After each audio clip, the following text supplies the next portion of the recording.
अस्सलाम वालेकुम, कैसे हो आप लोग? उम्मीद है कि खैरियत से होंगे।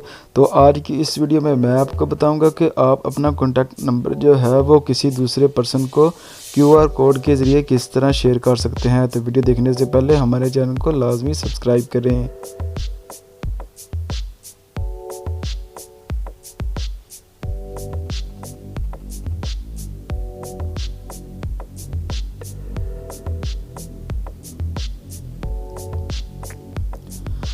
तो सबसे पहले मेरे पास दो मोबाइल फ़ोन है। एक मैंने फ़ोन से अपना कॉन्टैक्ट नंबर जो है वो शेयर करना है क्यूआर कोड के ज़रिए। अब मैं जो है ये मेरे पास मेरा मोबाइल है और ये किसी दूसरे दोस्त का मोबाइल है और इसमें मैंने ऐप को इंस्टॉल कर रखा है।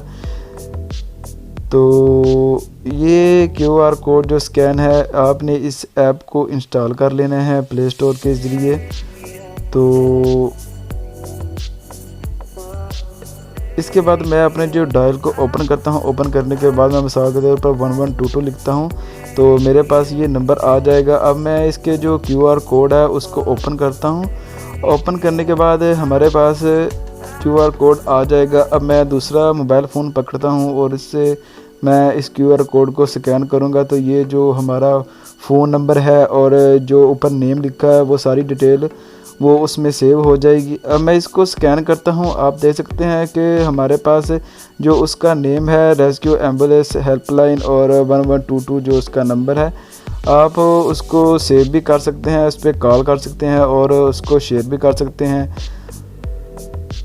तो अब मैं अपने किसी दूसरे नंबर को भी इस तरह ओपन करता हूँ। डायल को ओपन करने के बाद मैं अब इधर जो मेरे पास एक नंबर सेव है AIOU यूनिवर्सिटी का नंबर है, तो इसका मैं क्यूआर कोड ओपन करता हूं।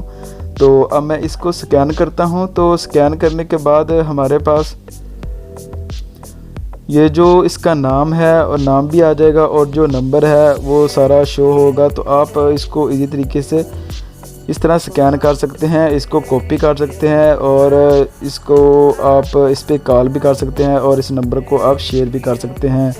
तो हमारी वीडियो अगर अच्छी लगी हो तो हमारे चैनल को लाजमी सब्सक्राइब करें। वीडियो देखने के लिए थैंक यू। अल्लाह हाफिज़।